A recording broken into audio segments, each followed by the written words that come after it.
Kabanata 1571 hanggang 1580.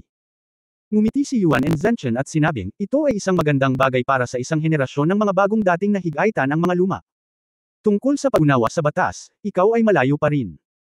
Sa bagay na ito, maaari kang makipag-usap ng higit pa sa Tangsek Master. Sa bagay na ito, ang Tangsek Master ay nasa unahan na. Bagamat bata pa si Tang Wulan, ang kanyang katayuan hindi maliit, hindi banggitin ng lakas na kanyang ipinakita ay sapat na upang maging kagalang-galang. Tumingin si Yuan and Tiandang kay Tang Wulan at ngumiti at sinabing, gusto kong humingi ng payo sa aking maliliit na kaibigan. Bagamat hindi siya nakapag-practice ng maayos sa loob ng maraming taon, ang pagulan sa mga nakaraang taon, lalo na ang pagulan ng kanyang kaisipan, ay hindi bata. Ito ay tiyak na dahil dito na ang mga tao ay maihahambing sa isa't isa, at sa tulong ni Erming, ang limitasyon ay maaaring makamit. Matapos mag-isip ng kaunti si Tang Wulan, sinabi niya, Tito, nakatatanda, mayroon akong walang bayad na kahilingan. Hindi ko alam kung hindi nararapat na magsalita. Ngumiti si Yuan and Zhenchen at sinabing, akin na ang lahat, hindi mo kailangang maging magalang, mangyaring sabihin sa akin. Tumingin si Tang Wulan kay Yuan and Tiandang, Uncle, gusto kitang imbitahan na pumasok sa Shrek Academy. Tulad ng alam mo, ang Shrek Academy ay dumanas ng isang sakuna at itinatayo muli, ngunit ang pinakakulang ay ang mahuhusay na guro. Naghihintay ako, kaya kung kaya ko, sana ay imbitahan ko ang aking tiyuhin at kahit na higit pang mga nakatatanda na sumali sa aming Shrek Academy. Bilang karagdagan sa iyong pangunahing pagtrato sa mga guro sa kolehiyo, magiging bukas ang silid-aklatan sa mga guro. Natigilan sandali si Yuan Enchen, at biglang gumalaw ng kaunti. Kakasama niya lang ulit ng kanyang anak, at ang pinakaatubiling isa ay ang kanyang anak na babae. Ngunit pagkatapos ng bagay na ito, ang anak na babae ay dapat bumalik sa Shrek Academy. Kung ganito ang kaso, hihiwalay na naman siya, at talagang nagdadalawang isip itong tiisin.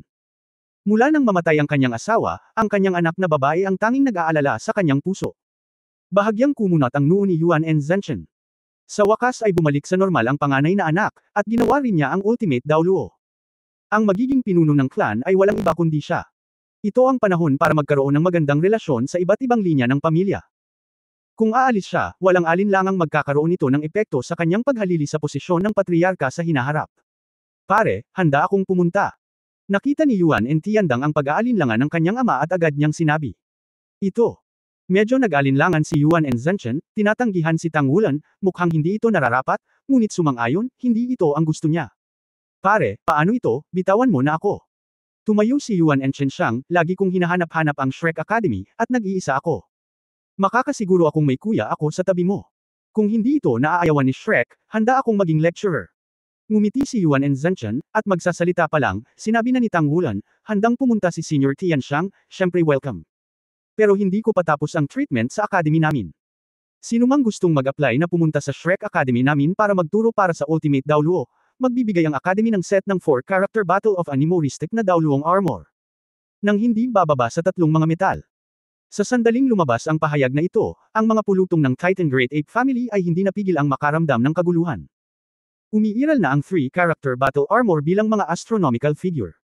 Sa pangkalahatan, ang isang Spirit Master ay maaaring makatiis sa 3 character battle armor sa antas ng Contra, at maging ang Spirit Master na may partikular na malakas na espiritu ay makatiis sa kaharian ng Spirit Sage.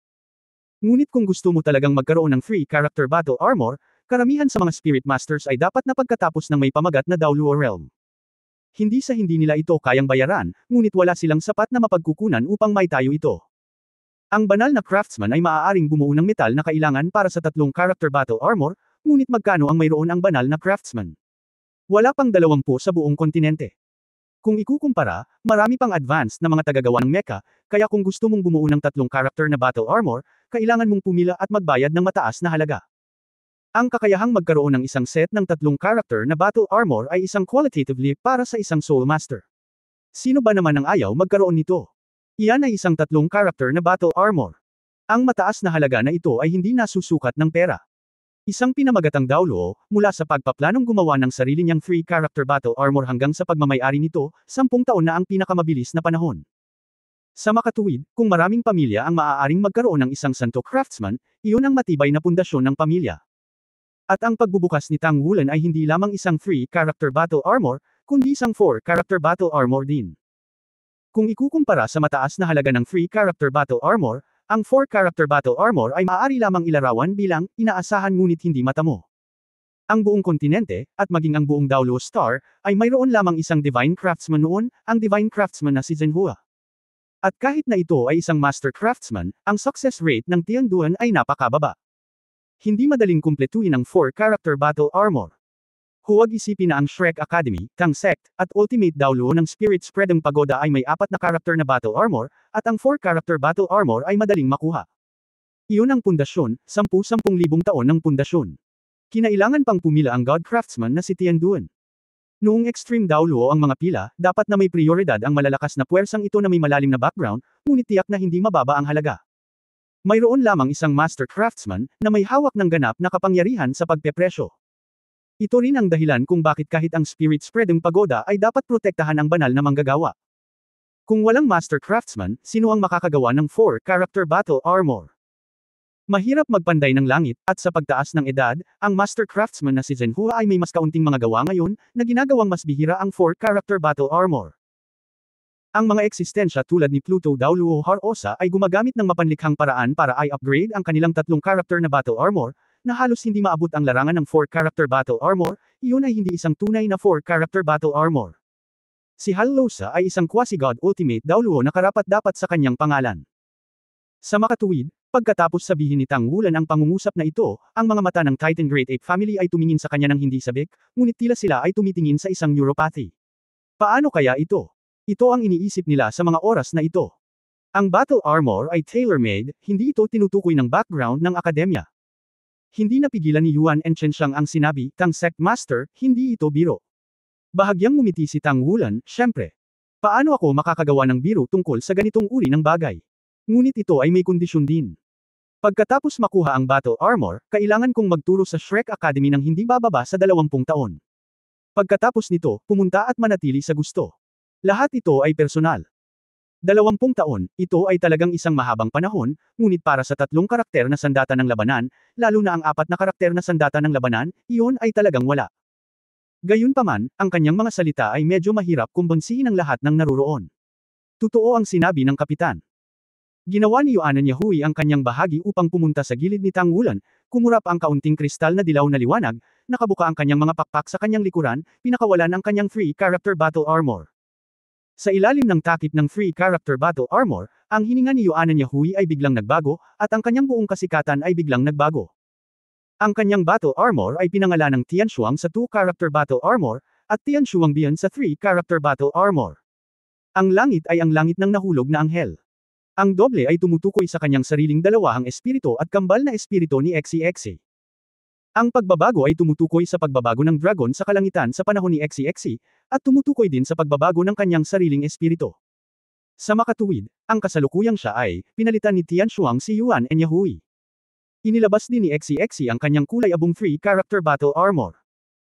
Ang kanyang sandata sa labanan ay tila ang pinakamanipis, ngunit nang mailabas ang sandata ng labanan, agad itong nagbigay sa mga tao ng isang uri ng kumpletong pagsasama. Ang pakiramdam sa mga anino ay lubhang kakaiba. Mula sa paa ng 2 tao, makikita sa lugar ng battle armor na may diameter na higit sa 20 metro kung gaano kahusay ang kanilang 3-character battle armor. Ang kanyang sandata sa labanan ay pinangalan ng Long Yahui, Yahui ng Yuan Yahui. Pinalitan ni Long Yahui Xi, Tianshuang si Yuan Yahui. Sa mga naunang talakayan, hindi naman sa ayaw nilang bitawan ang 3-character battle armor, ngunit kung ganoon, magiging napakahusay ng kilusan, at malamang nasirain ito ang larangan ng martial arts dito, kaya hindi inilabas ng 3 talento ang kanilang 3-character battle armor. Lumalaban lang ito sa normal na Spirit Master form. Sa pagtingin sa 3 character na battle armor sa kanilang dalawa, ang pinamagatang dulos ng Titan Great Ape Clan ay nagniningning lahat sa kanilang mga mata. Kahit na ang kabuuang lakas ng Titan Great Ape Family ay napakalakas, sa katunayan, hindi ito mayaman sa sarili nito. Wala silang anumang espesyal na paraan upang makakuha ng sapat na kita. Maaari lamang umasa sa patuloy na akumulasyon. Sa lipunan ngayon, ang katayuan ng mga Soul Master ay matagal nang hindi kahanga-hanga tulad noong sinaunang panahon. Nalutas na ng Soul Guidance Technology ang karamihan sa mga problema. Ang mga dibisyon ng mecha ay hindi na exclusive sa mga master ng kaluluwa, at ang mga ordinaryong tao ay maaari ding maging mga dibisyon ng mecha sa pamamagitan ng pagsasanay. Dagdag pa rito, ang pamilyang Titan Great Ape ay may sariling dignidad at tumatangging gamitin ng iba, kaya hindi mayaman ang pamilya. Bagamat may mga pagsasanay sa mga sekundaryang propesyon, walang ganoong bagay bilang pagpapalaki ng isang santong manggagawa. Maging si Yuan and Zhenchen, ang kontemporaryong patriarch ng Extreme Daoluo, ay mayroon lamang isang set ng free character battle armor, at nahihiya siyang bitawan ang kanyang free character battle armor. Ang halo ng kanyang battle armor domain ay 10 metro lamang ang lapad.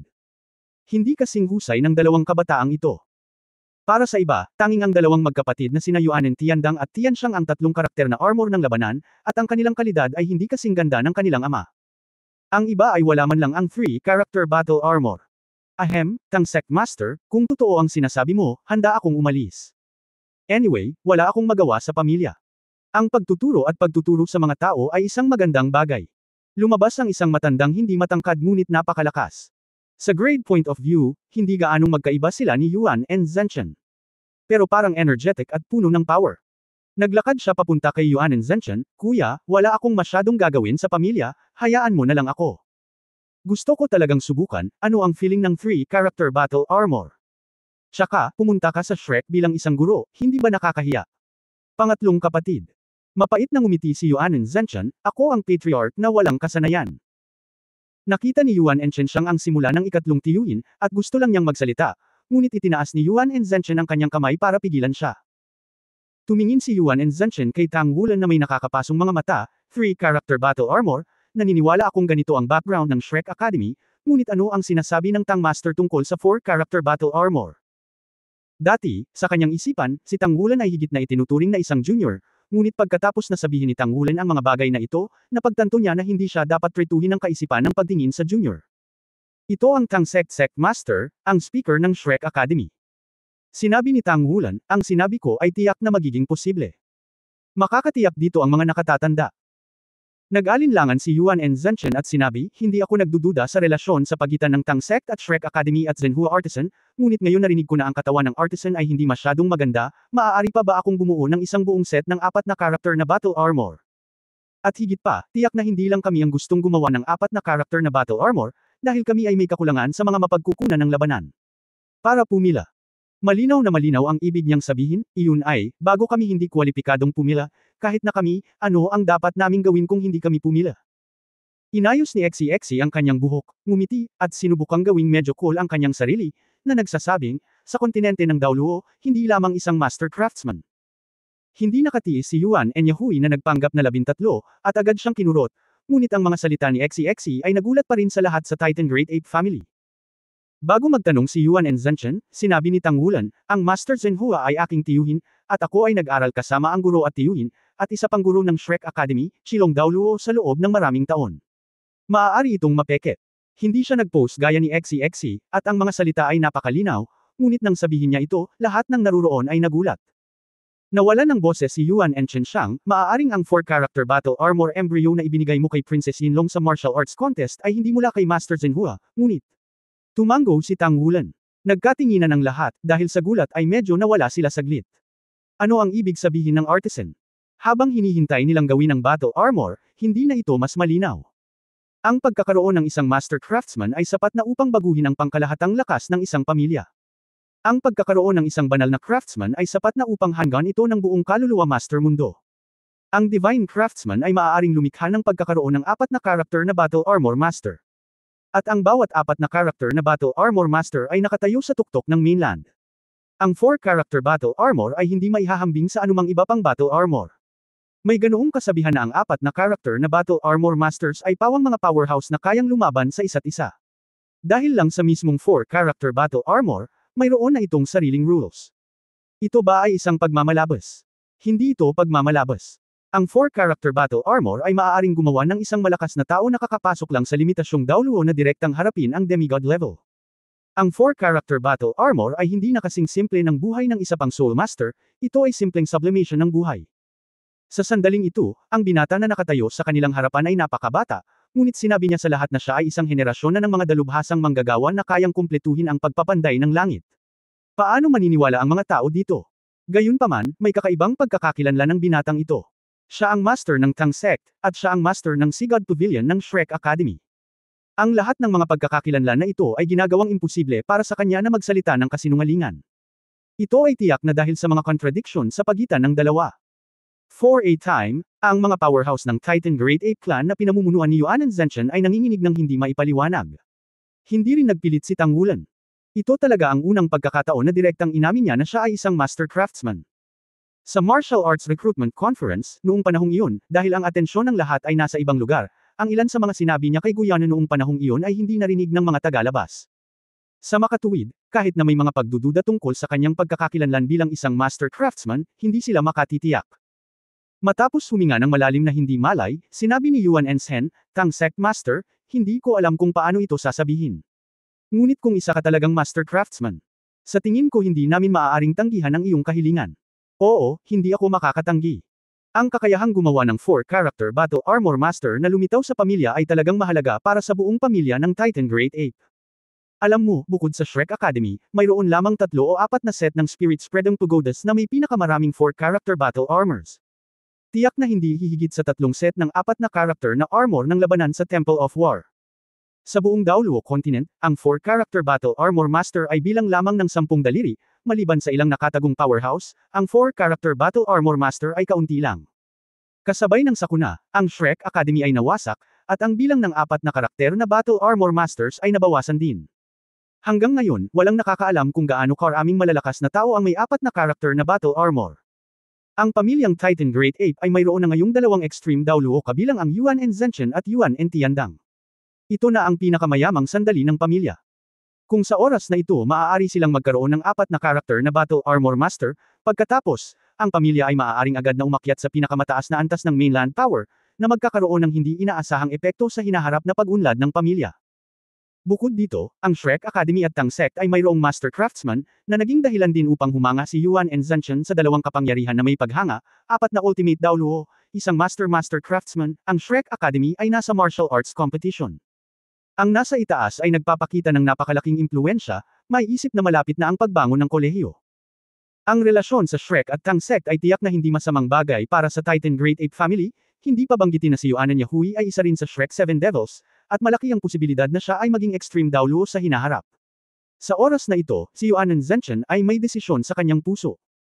Kung gayon, salamat Senior, masisiguro ko na sa unang pagkakataon, ang basic Skyforging ng 4-character Battle Armor ay makukumpleto para kay Senior Tiandang. Pagkatapos ay hihilingin namin sa aming Tangmen Mecha Maker na ipasadya ang 4-character Battle Armor para sa kanya. Hindi ko kailangang itayo ito, kaya ko ito sa aking sarili, ako ay isang gumagawa ng mecha. Ang mga mata ni Yuan Tiandang ay mas maliwanag na ngayon kaysa dati. Ang cultivation base ay naibalik, at ang anak na babae ay bumalik sa kanyang tabi. Ang ulap sa paglipas ng mga taon ay sa wakas ay napawi. Bilang isang Soul Master, isa rin siyang talentadong Soul Master. Ang pinakamalaking pangarap niya noong bata pa siya ay maging isang 4 na karakter balang araw. Mandirigma. Ngayong nasa harapan na niya ang pagkakataong ito, paano niya ito pakakawalan? Pare, napagdesisyonan na, handa akong pumunta sa Shrek Academy para pagsilbihan si Shrek. Mataray na sabi ni Yuan Tiandang. Hindi niya kayang bitawan ang pagkakataon na maging isang 4-character Battle Armor Master pa rin. Tumango si Yuan Zenshin, okay, problemahin mo si Tang Sect Master. Tuwang-tuwa si Tang Wulan. Wala pa siyang ideyang ito bago siya pumunta rito, at sa pagkakakilala ng ama at anak ni Yuan Yahui sa isa't isa at sa pagkamit ni Yuan Tiandang sa Limit Daoluo, inilipat niya ang ideyang ito. Ang isa ay ang tulungan si Yuan na patuloy na makasama ang kanyang ama, at para sa Shrek Academy, talagang isang magandang bagay para sa Shrek Academy na magkaroon ng isang malakas na tao sa ganitong antas. Ang mga kawani ng pagtuturo ay pinalakas din. Si Yuan Zenshin ay nasiyahan din. Marahil ang panganay na anak na lalaki ang papalit para sa kanyang sarili mamaya, ngunit hindi ito mahalaga. Ngayong naging maladyos na siya, hindi na dapat maging problema ang mabuhay pa ng 30 hanggang 40 taon. Nang maisip niya ito, hindi maiwasang lumalim ang ngiti sa kanyang mukha. 4-character Battle Armor Master, iyon ay isang 4-character Battle Armor Master. Sige, balik na tayo. Buti na lang. Magkakaroon ako ng handaan. Magdiwang tayo. Ikan-away ni Yuan Zenshin ang kanyang kamay at tuwang-tuwang inakay pabalik ang lahat. Ang ganitong resulta ay masasabing napakasaya, si Yuan Yahui ang pinakamasayang tao, hindi niya kailangang mawalay sa kanyang ama, napakasaya niya. Si Xi lang ang may malungkot na mukha. May future father-in-law na siyang mga ngasiwa dito, at hindi ko alam kung ano ang mangyayari. Sa pangkalahatan, ang biyenan ay palaging magkakaroon ng maraming kahihiyan para sa manugang. Ito ay katulad ng isang biyenan sa isang manugang na babae. Anyway, pakiramdam niya ay palaging kakaiba ang mga mata ni Yuan Tiandang kapag tinitingnan niya ito, at paminsan-minsan ay nagpapakita siya ng mabangis na panlasa. Hindi pa rin madali ang araw na ito. Gayunpaman, nakikitang masaya si Yuan En, at mas maraming ngiti sa mga araw na ito kaysa sa pinagsama-samang mga nakaraang taon, nasasabik pa rin siya. Ang ganyang Yuanen ang pinakaaasam niyang makita. Naglalakad si Tang Wulan, at biglang hinayla ang kanyang manggas. Hindi niya namamalayan na ibinoling ang kanyang ulo upang tumingin at nakita niya ang isang mukha na puno ng pag-atake. Ahem, iyon, Tang Sect Master. Bilang karagdagan sa kuya, kailangan mo pa ba ng lakas tao? Si Yuan En Tianxiang, ang pangalawang tiyuhin ni Yuan En Yahui ang humawak kay Tang Wulan. Kumilos si Tang Wulan sa kanyang puso at walang pag-aalinlangan na tumango, syempre kailangan. Sa aming sakuna sa Shrek, maraming guro ang nagsakripisyo upang mabigyan ng pagkakataon ng mga estudyante na makatakas. Kulang ang aming mga guro. Muling umubo si Yuan En Tianxiang, kung gayon, nakikita mo ba, magagawa ko ba ito? Nakakaantig ang free character battle armor. Wala pa rin siyang free character battle armor. Sa talent naman, hindi man siya kasing galing ng kanyang kuya, hindi naman talaga siya masama. Sa paglipas ng mga taon, ang puot sa kanyang puso ay nagudyok sa kanya na magsanay ng desperadong, at sa wakas ay naging titled Daoluo. Bagamat huminto siya pagkatapos tumapak sa may pamagat na Daoluo realm, isa rin siyang makapangyarihang tao sa may titulong Daoluo level. Higit sa lahat, sa pagkakataong ito ay bumalik si Yuan En Yahui at gumaling ang kanyang nakatatandang kapatid, sa wakas ay natanggal ang pagkakatali sa kanyang puso. Matapos matanggal ang pagkakatali sa heart knot, nagulat siya nang makitang nagsimula na talagang magsanay ang dati niyang stagnant cultivation base. Nagkaroon ng mabilis na pagpapabuti sa proseso. Mula nang mamatay ang kanyang asawa, ang tanging makakaapekto sa kanya ay ang paglilinang. Isa na siyang may titulong Daoluo, ngunit wala man lang siyang free character battle armor. Ito ay masyadong masama. Kung pupunta ka sa Shrek Academy para maging isang free character battle armor master, saan ka makakahanap ng napakagandang bagay? Ayaw niyang palampasin ang ganoong pagkakataon. Kaya simula pa lang ay naisipan na niyang pumunta. Sinulyapan ni Tang Wulan si Yuan En Zhenchen na naglalakad sa unahan, at nag-aalangan na sinabi, ito. Inalis na niya ang lahat ng tagapagmana, at pagkatapos ay inalis din ang pangalawang anak. Ito ay tila medyo hindi makatwiran. Sabik na sinabi ni Yuan En Tianxiang, okay lang, lilinuin ko ito mula sa aking ama. Hindi naman ako tagapagmana, at ang negosyo ng pamilya ay may isang kapatid na lalaki na mamanahin. Kaya napakalaya ko, at mananatili ako sa Shrek sa hinaharap ng walang anumang problema. Shrek Academy, ito ang lugar na pinangarap ko noong bata pa ako. Tumango si Tang Wulan at sinabing, hanggat pumayag si Senior Zhenchen, syempre tatanggapin natin ng dalawang kamay. Naniniwala siyang tiyak na maririnig ni Yuan En Zhenchen sa kanyang harapan ang kanilang pag-uusap, at mas mabuting ipaubaya na niya ang desisyong ito sa kanya. Ito ay nasa pamilya, at natuklasan na ni Tang Wulan na higit pa sa isang ito ang tumitingin sa kanya tulad ni Yuan En Tianxiang. Medyo kumikinang ang mga mata ng makapangyarihang Titans at Great Ape Clan na naruroon ng tumingin sa kanya. Sa mga 12-dosenang taong naruroon, ang may pinakamasamang antas ng paglilinang ay nasa antas din ng kontra. Bagamat ang pamilyang Titan Great Ape ay nasa isang ligtas na lugar, bagamat ang buhay ay mapayapa, ang mga mapagkukunan ay talagang kakaunti. Speaking of it, medyo miserable din. Si Yuan En Zhenchen ay hindi nagsalita, nilumingon, at bumalik sa mansyon ng pamilya kasama ang lahat. Nagsimula ang isang marangyang hapunan hindi nagtagal, kinuha ni Yuan En Zhenchen ang maraming makapangyarihang miyembro ng pamilya para formal na aliwin si Tang Wulan, na hindi panggagamot noon. Ang lakas ay palaging ugat ng paggalang. Ang labanan ni Tang Wulan kay Xi at Yuan En Yahui ay ganap na kinikilala. Gayunpaman, ang pagnanais na mapanatili ni Yuan En Zhenchen ang paggalang ay hindi isang bagay na maaaring gawin ng may lakas, ang pinakamahalagang bagay ay ang kanyang pagkakakilanlan bilang isang master craftsman.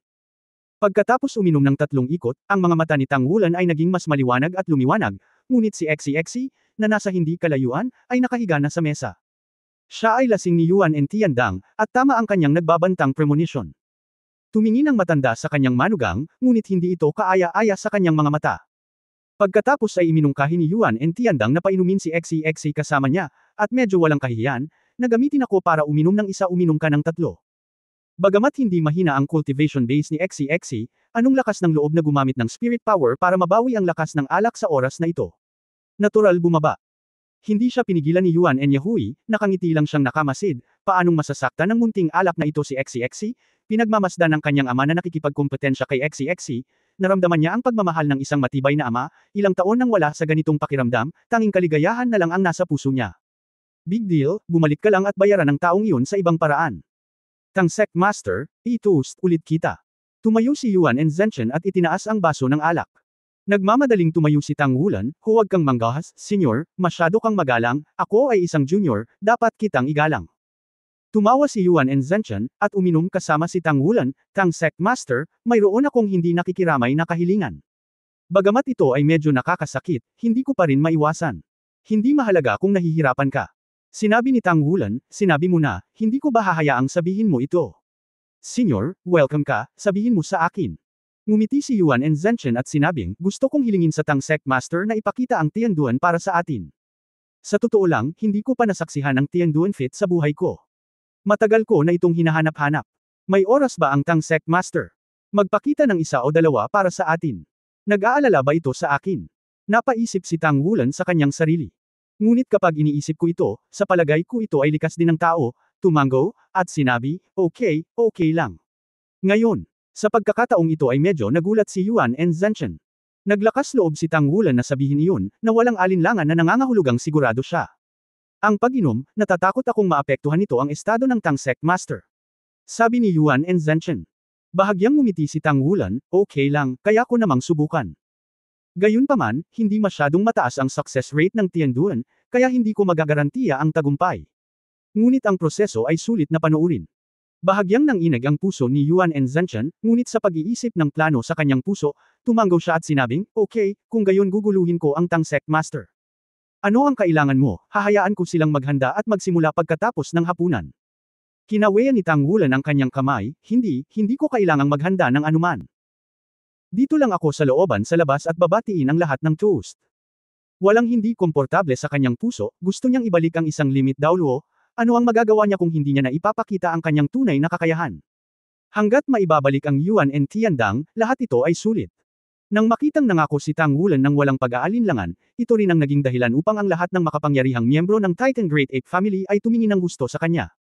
Walang alinlangan na napakasigurado na ang mga tao ay sumasang-ayon ng napakasaya. Bagamat naramdaman nilang medyo biglaan ang patriarka, inaasahan din nilang makita kung paano nagawa ng isang dalubhasang panday ang pagpapanday. Lumakad palabas ng bulwagan si Tang Wulan at pumasok sa malawak na patio sa labas. Sumunod naman ang iba at tumayo sa outer circle.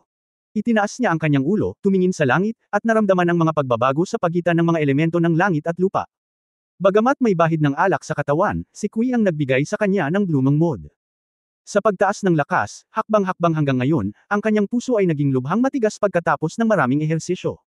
Higit sa lahat, kumpara sa dati, mas may kumpiyansa ako. Kaya naman, patuloy na inilalabas ang depresyon sa kanyang puso kasabay ng sunod-sunod na promosyon. Buo ang kanyang paniniwala na balang araw ay magagawa niyang tumayo sa antas ng Qingtian Daoluo, at habulin pa ang antas ng kanyang ama. Ang kanyang layunin ay hindi na limitado sa Daoluo Continent. Ang mahanap ang God Realm, ang mahanap ang kanyang biological parents at adoptive parents, ang kanyang ultimate goal. Ngunit sa oras na ito, lahat ng nakatayo at tumingin sa kanya ay may ganap na kakaibang pakiramdam. Sa ilalim ng kanilang mga tingin, si Tang Wulan ay nakatayo pa rin sa gitna ng courtyard, at pagkatapos ay napansin nila na biglang nagbago ang aura ni Tang Wulan. Ang pagbabagong ito ay lubhang kakaiba, na parabang ang kanyang buong pagkatao ay nawala sa isang iglap. At siya ay nakatayo pa rin doon ng malinaw, umiiral sa pangitain, ngunit nawawala sa pangunawa. Ito ay, ang langit at ang tao ay iisa. Bulong ni Yuan and Zhenchen. Sa sandaling ako ay nasa piging, sa susunod na sandali ay natapos ko na ang pagkakaisa ng langit at ng tao. Ito ay hindi isang bagay na magagawa ng isang malakas na espiritu. Higit sa lahat, ito ay isang pag-unawa sa mga batas ng langit at lupa. Itong binata, walang hangganan talaga ang kinabukasan. Hindi nakakagulat na maaari siyang maging Panginoon ng Tang Sect at ang hari ng Shrek Academy sa murang edad. Kaunti lang ang buwan, at sa wakas ay nakakilos na si Tang Wulan. Nang iangat niya ang kanyang kanang kamay, isang piraso ng maitim na metal ang nabato. Ang piraso ng metal na ito ay talagang hindi maliit, mukhang isang kubo na may gilid na higit sa kalahating metro. Ang metal na itinapon ay tila walang timbang, at itinapon sa hangin, dahan-daang tumataas. Gayunpaman, dahan-daang itinaas ni Tang Wulan ang kanyang ulo, ang kanyang mga mata ay nagliliyab sa metal na itinapon sa hangin. Biglang sumabog sa kanya ang isang malupit na isipan. Sa sandaling iyon, kaysa na niya ang kalikasan at tao, na parabang ang buong pagkatao niya ay naging walang kabuluhan, parang dragon na nagising. Itinaas niya ang kamay niya at naglabas ng suntok. Ang mabangis na dagandong ng dragon ay umalangaw-ngaw sa buong mundo, at isang gintong dragon ang tumalsik mula sa kamao ni Tang Wulan. Ang balbas at buhok ng gintong dragon ay bukas lahat, at ang bawat sukat ay napakalinaw. Sa gabing ito, lalo itong nakakasilaw. Umakyat ang dragon sa langit at humampas sa metal. Kakaiba, ang metal mismo ay hindi nagbago, at tila hindi pa ito naapektuhan, ngunit binalot ito ng dragon at patuloy na tumataas. Dumaan ang gintong liwanag, at ang dragon ay pumailang lang sa langit. Ngunit ang piraso ng itim na metal na iyon ay sumambulat na may nakasisilaw na gininto ang liwanag sa isang iglap, na para bang isang maliit na gininto ang araw ang lumitaw sa gitna ng hangin, at ang gininto ang liwanag na bumubulusok ay higit sa 10 talampakan ang layo, na para bang mayroong hindi mabilang na mga punto ng liwanag ng bituin. Nagtatagal. Libo-libong mga nagpapanday ng mga sobrang produkto, sumikat. Hindi gumamit ng forging hammer si Tang Wulan, ngunit sa isang suntok, ang piraso ng metal na ito ay sumabay sa 2 antas ng 100 forging at 1,000 forging, at naabot ang pinakamataas na antas ng forging realm. Ang pamilya Yuanan ay mayroon ding forging master, ngunit ang pinakamataas na level ay forging master sa spiritual forging level. Ang isang ito ay kabilang din sa mga panginoon ng pamilya. Nang makita niya ang bumubulusok na metal, mukha siyang natulala. Hindi niya akalain na ang isang panday ay maaaring kumpletuhin ang pagpanday sa ganitong paraan. Ito ay hindi kapani-paniwala. Ngunit ito ay kung paano ito natapos ni Tang Wulan. Ang metal sa wakas ay nagsimulang mahulog, ngunit ang gininto ang ilaw dito ay maliwanag pa rin, at may mga malabong pattern ng dragon na nakapulupot dito. Nagningning ang mga mata ni Tang Wulan. Sa sandaling ito, naramdaman na lamang niya na ang kanyang lakas at espiritu ay tumaas sa tuktok. Dahan-daang pamitik ang kanyang mga kamay, lumitaw sa kanyang mga kamay ang isang pares ng itim na forging hammers. Isang kakaibang hininga ang pinakawalan mula sa kanya, humahampas sa hangin. Sabay nanginginig sa kanyang mga kamay, isang pares ng forging martilyo ang pumailanglang sa langit. Sa sandaling lumipad sila, ang ibabaw ng itim na forging martilyo ay biglang sumabog sa makinang na pilak na liwanag, at sa pilak na kinang, mayroong isang malabong makulay na halos sa paligid nito. Ang mga dobleng martilyo ay bumangon, lumipad ng kusa, sumunod sa isang mahiwagang tilapon, sa himpapawid na parang bulalakaw na humahabol sa buwan, sunod-sunod na binomba ang piraso ng metal. Dang, dang. Sa 2 malulutong na tunog, lumipad ang metal sa sandaling ito ay nabasag, at pagkatapos ay tumunog ang malupit na pagsabog. Ilang saglit, sumilaw ang gintong liwanag. Ang pares ng mga panday na martilyo ay tila nabuhay, na nagdadala ng nakakasilaw na liwanag at anino sa hangin, at sunod-sunod na banggaan ang patuloy na tumunog sa hangin. Ang pilak na liwanag ay lumilipad, at kahit na ang pinakamakinang na mga paputok ay hindi maaaring maging 1/10 ng 1,000,000. Ang piraso ng metal na iyon ay lumiit ng halos kalahati noong nakaraang libong palsipikado. Sa oras na ito, sa panahon ng patuloy na pagmamartilyo ng isang pares ng forging martilyo, ang dami nito ay nagsimulang lumiit at pagkatapos ay lumiit muli. Ang nakasisilaw na liwanag ay kumikislap, at ang orihinal na sumisikat na gininto ang liwanag ay nagsimulang lumabo, o ito ay panloob. Sa loob lamang ng 1 minuto, ang malalakas na lalaki ng Titan Great Ape Clan ay nasilaw lahat. Pwede pa bang ganito ang forging? Ito ang unang pagkakataon na nakakita sila ng ganitong mahiwagang paraan ng pagpapanday sa kanilang buhay. Paanong hindi tayo magugulat? Kahit na alam niyang sinasadya ni Tang Wulan ang pagpapakita, kailangan pa rin niyang hanggan ito mula sa kaibuturan ng kanyang puso. Om! Isang kakaibang ugong ang tumunog, at ang isang pares ng forging martilyo ay nahulog mula sa langit at nahulog muli sa mga kamay ni Tang Wulan. Ngunit ang piraso ng metal sa hangin ay nasuspine sa hangin. Ang orihinal na kubo ay naging isang spherical na hugis, nanginginig ng malumanay sa hangin, na parang sinusubukang kumawala. Keng! Isang kakaibang pakiramdam ang dumating, parang bagong buhay ang lumitaw. Bagaman ito ay isang bahagyang pagbabago ng mga pag-iisip, may mga malakas, at malinaw na nararamdaman ito ng lahat. Ang espiritual na forging master ng Titan Great Ape Family ay halos sumigaw, Spirit Forging Creation. Magagawa rin niya ang espiritual na pagpapanday sa kanyang sarili, at syempre hindi siya mabibigo na makilala ang mga epekto ng espiritual na pagpapanday, ngunit hindi niya kailanman naisip na ang espiritual na pagpapanday ng isang tao ay maaaring makumplito sa ganoong kabilas na bilis, ito ay sadyang hindi kapani-paniwala. Ito ay masyadong mabilis, at ito ay napaka-perpekto. Alam niya sa unang pagkakataon na ang forging ay maaari pa ring laruin ng ganito. Ito ay lampas sa kanyang saklaw para sa pagpapanday kay Li Jia. Iyan ay tama, ito ay ang paglikha ng espiritual na forging. Hindi ginamit ni Tang Wulan ang kanyang martilyo para magpanday, at naabot na niya ang hakbang na ito. Sa sandaling ito, sa wakas ay bumangon si Tang Wulan, ang kanyang figure ay kahawig ng isang dragon, ngunit kumislap lamang sa harap ng piraso ng metal. Sa kanyang mga mata, bumulwak ang kulay ubi gintong sinag ng liwanag, na nagniningning sa bagong panganak na muli nahuwad na metal. Ang espiritong nagpapanday ng metal ay nanginginig ng marahas, at sa sandaling ito, ang pares ng palsipikadong martilyo ni Tang Wulan ay bahagyang nahulog sa metal. Ito ay ganap na naiiba mula sa malaking pagbubukas at pagsasara ng nakaraang flying hammer forging. Sa pagkakataong ito, ang kanyang pagpapanday ay maliit at katangi-tangi, na para bang maingat siyang gumagawa ng isang perpektong handicraft, na nagbibigay sa mga tao ng isang hindi mailalarawan na magandang texture. Ang malutong na percussive na tunog, na may kahanga-hanga at magandang ritmo, ay parang pinakamagandang musika sa mundo, na umaaligid sa hangin. This feeling is so wonderful, it really feels like Shanli. At ang piraso ng metal mismo ay patuloy na naglalabas ng bahagyang paghiging na tunog, na parabang ang isang bagong panganak na sanggol ay sumisipsip ng mga sustansya at kumikilos tulad ng isang sanggol sa kanyang ama. Ang hitsura ng spherical metal mismo ay hindi nagbago, ngunit ang ginintoang liwanag sa loob nito ay inilabas muli. Iba sa naunang maliwanag na ginintoang liwanag, sa pagkakataong ito, ang ginintoang liwanag nito ay puno ng katatagan at espiritualidad. Lumiwanag ang ginintoang liwanag, at ang mga pattern ng liwanag na hugis dragon ay inilabas palabas. Ang mga pattern ng liwanag ay umiikot sa metal at umikot pabalik-balik. Unti-unti, naging malinaw ang mga ito, sa paligid ng metal at sa paligid ng tanghulan, nagpapalakpakan at tumatalon sa tuwa.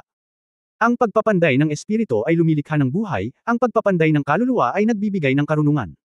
Nagniningning ang ginintoang liwanag, at biglang, sa likod ni tanghulan, isang malaking liwanag at anino ang lumitaw. Sa liwanag at anino, isang malinaw na figure ang lumitaw, hindi ibang tao, ito ay si Yuanen Zhenchen. Yuanen sa larawan ay yumanig sa langit sa isang suntok, na nagpabago ng kulay ng langit at lupa. Iyon ang huling suntok ng tatlong pag-atake ni Tanghulan. Ang kamao na tila tumagos sa langit at lupa ay lumitaw lamang sa likod ni Tanghulan, nag-iisip ng konkreto. Pagkatapos ay biglang gumuho ang larawan, naging kaunting liwanag, na naghalo sa spherical metal sa harap ni Tanghulan mula sa lahat ng direksyon. Isang kakaibang eksena ang lumitaw, ang spherical na metal ay nanginginig ng marahas, isang pakiramdam na naging pamilyar kay Yuanen Zhenchen ang lumitaw. Kamao, oo, ito ay eksaktong kapareho ng kanyang kamao. Ito ay hindi lamang upang magbigay ng karunungan, ngunit din upang magbigay ng talento. Ang espiritual na panday ay ganap na natigilan. Ito ba talaga ang nagagawa ng panday? Bagamat hindi pa niya kaya ang soul forging, naranasan na rin niya ang soul forging, ngunit ang ganoong soul forging ay sadyang hindi naririnig. Hindi na ito kasing simple ng pagbibigay ng panday na karunungan, nagbibigay pa ito ng talento. Kamanghamanghang mga kasanayan, talagang kamanghamanghang mga kasanayan. Maging si Yuanen Zhenchen, na walang gaanong alam tungkol sa pamyamiki, ay walang duda tungkol sa pagkakakilanlan ni Tanghulan bilang isang dalubhasang manggagawa sa ngayon. Napakalalim na pag-unawa sa pagpapanday ang kailangan para magawa ang gayong hakbang. Sa katunayan, ito ang natatanging kakayahan ni Tanghulan. Kahit na si Zhenhua ay isa ring master craftsman, mayroon ng gap sa pagitan niya at ni Tanghulan sa mga tuntunin ng cultivation base, lalo na sa antas ng espiritual na kapangyarihan. Gayunpaman, ang pangunawa at pangunawa ni Tanghulan sa batas mismo ay pinabura ng buong eroplano, na nagpapahintulot sa kanya na lumikha ng kakaibang paraan ng pag-forging na maaaring magbigay ng mga talento sa isang tiyak na lawak. Hindi dahil ang metal na pinagkalooban ng talento ay maaaring direktang maglabas ng mga pag-atake ni Yuanen Zhenchen, ngunit ang piraso ng metal na ito ay maaaring maging mas tugma sa Soul Master na maaaring magpalabas ng mga pag-atake na katulad ni Yuanen Zhenchen. Tulad ng para sa Battle Armor, ang akma sa Battle Armor Master ay lubos na nakakaapekto sa kahusayan sa paggamit at kapangyarihan ng Battle Armor. Sa pinakasimpleng termino, ito ay katumbas ng paglalagay ni Tanghulan ng Core Magic Circle sa piraso ng metal na ito sa panahon ng proseso ng forging. Hug-in, hug-ong, hug-ong. Tuloy-tuloy na umugang ang metal, at sunod-sunod na patong ng ningning ang namumulaklak sa ibabaw. Ngunit unti-unti, ang paglaban na ito ay unti-unting hamina at naglaho sa ilalim ng nakapapawi ng espiritual na pag-iisip ni Tanghulan. At talagang branded ang boxing spirit na iyon sa metal. Dahil sa inspirasyon ng mga dobleng martilyo ni Tanghulan, libu-libong multo ang namumulaklak sa kanyang mga kamay. Sa mga mata ng lahat, ang piraso ng metal ay tila itinaas at pinasadahan ng isang napakarilag na bulaklak na binubuo ng mga anino ng martilyo, na parang nagsasayaw ng basta-basta. Puno ng ritmo at gumagalaw na ritmo. Ang mga kasanayan ay malapit sa Dao, ang mga kasanayan ay malapit sa Dao. Hindi napigilan ni Yuanen Zhenchen ang buntong hininga mula sa kaibuturan ng kanyang puso, ngunit ang forge ng Titan Great Ape Family ay lumuluha na sa sandaling ito. Para sa kanya, sulit na makita ang gayong pagpapanday sa kanyang buhay. Sa sandaling ito, ang lahat ng mga anino ng martilyo ay biglang nagsara, at si Tanghulan ay nahulog na mula sa langit, tanging ang piraso ng metal na iyon ay lumulutang pa rin sa hangin at nagniningning ng maliwanag. Hinamplas ni Tanghulan ang isang martilyo gamit ang magkabilang braso at gumuhit ng arko, ang ekspresyon sa kanyang mukha sa wakas ay naging solemna. Malinaw na nararamdaman ng lahat sa paligid na may marahas na pagbabago-bago ng enerhiya sa hangin. Ito ay naiiba sa pagpapakilos ng kapangyarihan ng kaluluwa. Ito ay isang malawak na pakiramdam na nagmumula sa convergence ng enerhiya mula sa lahat ng direksyon. Ang mga convergent na enerhiya na ito ay mabilis na nag-condensed at namumulaklak sa hangin, at unti-unting naglakbay sa isang malabong ulap ng usok, pula, asul, dilaw, at cyan. Ang apat na kulay na liwanag ay unti-unting naging mas malinaw, at ang kapangyarihan ng langit at lupa ay unti-unting pumutok. Elemental Tribulation. Naramdaman ang nakakatakot na aura ng batas, nagbago ang ekspresyon ni Yuanen Zhenchen, at dali-dali niyang pinakawalan ang kanyang soul power. Sa pamamagitan ng kanyang koneksyon sa batas ng langit at lupa, naglakbay siya ng isang layer ng proteksyon upang bantayan ang mga tao sa paligid niya at ang bulwagan sa likod niya. Tumingala si Tangwulan sa langit at umungal, na may mahabang buhok na lumilipad, na nagbibigay sa mga tao ng pakiramdam ng pagmamataas. Sa sandaling ito, tila siya lang ang tanging tao sa pagitan ng langit at lupa, walang takot sa harap ng malakas na kulog. Rumble. Isang malakas na dagandong ang tumunog, at ang apat na kulay na kulog at kidlat ay bumagsak mula sa langit. Si Tangwulan ay gumuhit ng martilyo gamit ang kanyang kanang kamay. Sa ilalim ng kanyang patnubay, ang kulog na bumulabog sa piraso ng metal na iyon ay biglang tumama sa kanya. Sa ilang sandali, ang buong katawan ni Tangwulan ay na-render sa apat na kulay. Hindi napigilan ng bombardment na ito na mapasigaw ang lahat sa paligid niya, maging sina Yuan Yahui at XCXC ay walang exception. Bagamat hindi nila alam kung ano ang elemental na kalamidad, ang nakakatakot na aura ng batas ay kayang gawin ng lahat. Nararamdaman ko. Ang ganitong uri ng nakakatakot na kapangyarihang opens iba ay sapat na upang takutin ng sinuman, ngunit si Tangwulan ay pilit na ginabayan ng gayong nakakasakit na kapangyarihan sa kanyang sarili. Grabe talaga ito. Ngunit sa parehong oras, isang layer ng malambot na apat na kulay na kinang ang nag-spray mula sa kanya sa susunod na sandali, na nag-spray ng manipis sa piraso ng metal na nasuspine sa hangin. Muling tumunog ang humuhuni ng metal, sa pagkakataong ito ay mas huminga, at ang masasayang pag-iisip ay malinaw na naramdaman ng lahat na naroroon. Sal-Ain. Ang ganitong kakaibang pagkakaintindi ay lalong ikinagulat ni Soren. Ginagamit niya ang kanyang katawan upang salin ang nakakatakot na kapangyarihan ng Tribulation of the Elements, at pagkatapos ay ipinadala ang mga kapaki-pakinabang na batas sa metal para sa pagsasanib. Ayos ba talaga ito? Hindi ba talaga siya masakit? Habang ang lahat ay nabigla, ang apat na kulay na kulog na kapigatian ay sunod-sunod na bumagsak, patuloy na binobomba siya sa ilalim ng patnubay ni Tangwulan. Sa katunayan, ang tunay na mataas na kalidad na Tianduan ay nangangailangan pa rin ng Thunder Tribulation upang matamaan ang metal. Ang mapanirang kapangyarihan ng kapigatian ng mga elemento ay maaari ding gumawa ng ilang mga epekto sa paghuhugas sa metal mismo.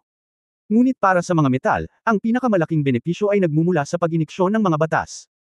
Bagamat mahalaga ang pag-forging na iyon, maaari lamang itong magbigay ng halos 30% ng epekto sa buong proseso ng Sky Forging.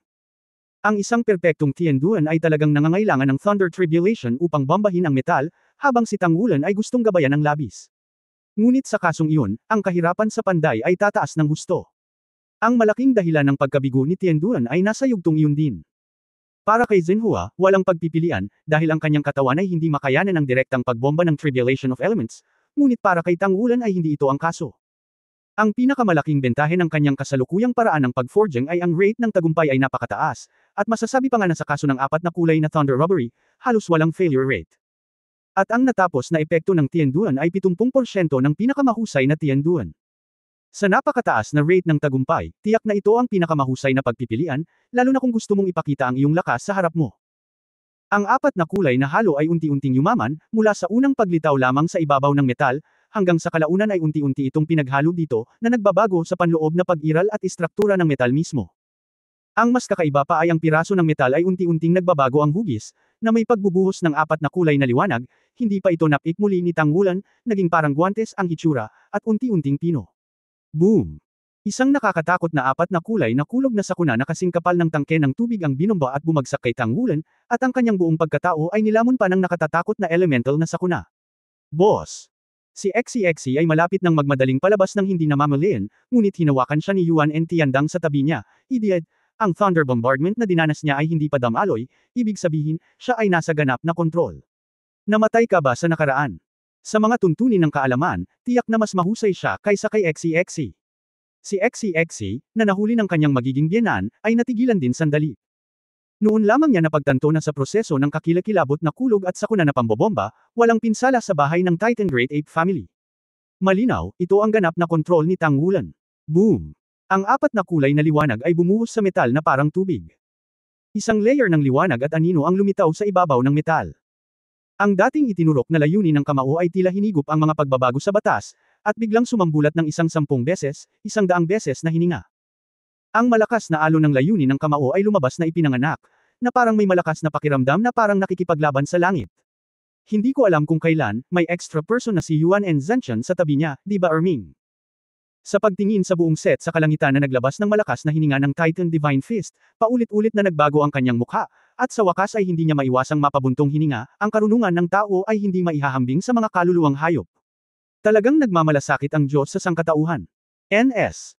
Ang liwanag at anino ay kumikislap, at ang apat na kulay na liwanag sa paligid ng katawan ni Tangwulan at ang ulap sa kalangitan ay unti-unting naglaho. Sa susunod na sandali matapos ang piraso ng metal na iyon ay namumulaklak ng malakas na pag-iisip, ang lahat ng kinang ay napigilan ng sabay-sabay, nahulog mula sa langit at nahulog sa palad ng kamay ni Tang Wulan. Ang orihinal na kulay-kulay na kulay ay naibalik. Kung hindi dahil sa pagbabago ng anyo, mukhang walang pagbabago sa bansa. Sinalo ni Tang Wulan ang metal at bumantong hininga. May mahina pa ring apat na kulay na kulog at kidlat sa paligid ng kanyang katawan, pero kahit papaano, hindi naman siya gaanong nagbago, bahagyang pawis lang sa kanyang noo. Ginawa niya ito, ngunit paminsan-minsan. Napakahirap para sa Tianduan na makamit ang antas na ito. Isang hakbang pasulong, lumapit si Tang Wulan kay Yuan and Zhenchen at iniabot ang metal na tila guwante sa kanyang kamay. Yuan and Zhen subconsciously kinuha ang piraso ng metal sa kanyang kamay. Sa pagsisimula niya, naramdaman na lang niya na may panginginig na ang buong katawan niya. Ang piraso ng metal ay tila bahagi ng kanyang katawan, at walang kakaiba.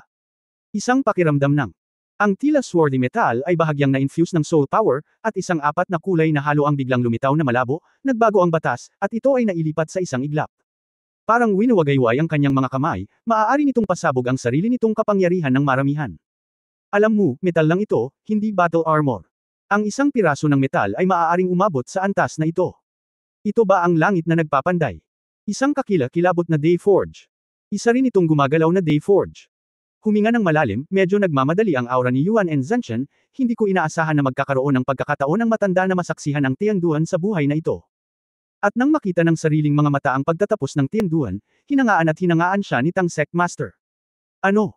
Para kay Tang Wulan, isang batang master ng Tang Sect, wala na siyang kahit katiting na paghamak, at sinabi ang mga salita ng paghanga mula sa kaibuturan ng kanyang puso. Bahagyang ngumiti si Tang Wulan, batiin ko ang lahat ng masarap na toast.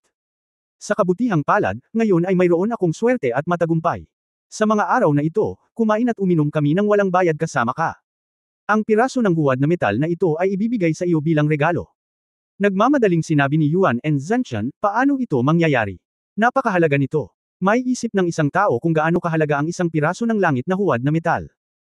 Bagamat hindi ito may kukumpara sa isang banal na kasangkapan, para sa isang mataas na antas na Spirit Master, anumang piraso ng langit na forged metal ay maaaring gumawa ng sarili mong battle armor na muling ipanganak. Bagamat sinabi ni Yuan and Zhenchen, hindi niya sinasadya na ipasa ang piraso ng metal na ito pabalik kay Tang Wulan kahit kaunti. Hindi niya kayang ilarawan ang nararamdaman niya ngayon. Tumawa si Tang Wulan, Senyor, welcome ka, dinukot ko pa si Senyor Tiandang. Ang puntong ito ng pasasalamat ay palaging kinakailangan. Napatingin si Yuan and Zhenchen kay Tang Wulan ng malalim, pagkatapos ay biglang ngumiti at sinabing, hindi sasama si Tiandang sa iyo. Nagulat si Tang Wulan, si Yuan and Tiandang na nasa tabi niya ay nababalisa sa una, at nagmamadaling sumigaw, Ama, ikaw. Paano mo ito inaasal at muntik ng mabulalas? Ngayon ko lang nasaksihan na si Tang Wulan ay talagang isang taong may makalangit na kakayahan sa pagpapanday. Anong abangan ng 4-character Battle Armor Master? Kaka-promote pa lang niya sa Extreme Daoluo, kapag nakakuha na siya ng sarili niyang set ng 4-character Battle Armor, agad siyang magiging powerhouse ng demigod level, ito ang realm na pinapangarap ng lahat ng Spirit Masters. Ikan-away ni Yuan and Zhenchen ang kanyang kamay at sinenyasan ang kanyang anak na maging ligtas at hindi mapakali. Nakikita rin niya na hindi lamang si Yuan and Tiandang, kabilang si Yuan and Tianxiang at iba pang mga katribo, lahat ay nakatingin ngayon sa mga mata ni Tang Wulan. Ito ay tulad ng pagtingin sa isang pambihirang kayamanan. May gustong sabihin talaga si Yuan and Zhenchen, nakakalat ang puso ng mga tao, hindi madaling kunin ang team. Pinakikiliti ng mga tribesman si Tang Wulan sa batang ito, pero sa totoo lang, hindi lang ang mga tribesman. Siya, ang patriarch ng kontemporaryong Titan Great Ape Family, hindi ba nangangati sa kanyang puso? Hawak niya ang isang piraso ng Skyforged na metal sa kanyang kamay, at naramdaman ang antas ng pagsasanib na tila hinuhukay ng metal mismo sa kanyang balat, sa wakas ay nakapagdesisyon siya. Master Tang, may gusto akong itanong. Sumimangot si Tang Wulan sa sandaling ito, at medyo hindi siya nasisiyahan sa pagre-rebelde ni Yuan and Zhenchen, ngunit ang kabilang partido ay isang elder, at wala siyang masabi. Senyor, sabihin mo sa akin. Niyugyug ni Yuanan ang langit at ngumiti, hindi ko alam kung anong sukat ang itatayong muli ng Shrek Academy. Hindi nagatubili si Tang Wulan na sabihin, ang Shrek City noon ay binomba ng patag, na naging sanhi ng pagbaligtad ng tubig sa lupa at nabuo ang kasalukuyang Poseidon Lake. Ang kolehiyo ay isinama ang lahat ng mga lugar sa paligid ng Poseidon Lake sa saklaw ng konstruksyon. Ang unang proyekto ay gagawa muna ng bahagi nito. Ang gusali ng pagtuturo, ngunit ngayon ang buong Poseidon Lake ay sakop na ng ating Isolation Soul Guidance Device, na tiyak na hindi madadagdag sa hinaharap ng large na konstruksyon. Kabilang ang Tangmen, ay nasa saklaw na ito sa huling sukat ng gusali, umaasa kami na sa medyo malayong hinaharap, ang lahat ng nakapalibot na lugar ng Poseidon Lake ay maaaring itayo sa isang bahagi ng Shrek Academy, at ito ay magiging isang bagong pabilog na Shrek City. Siyempre, napakalawak ng proyektong ito.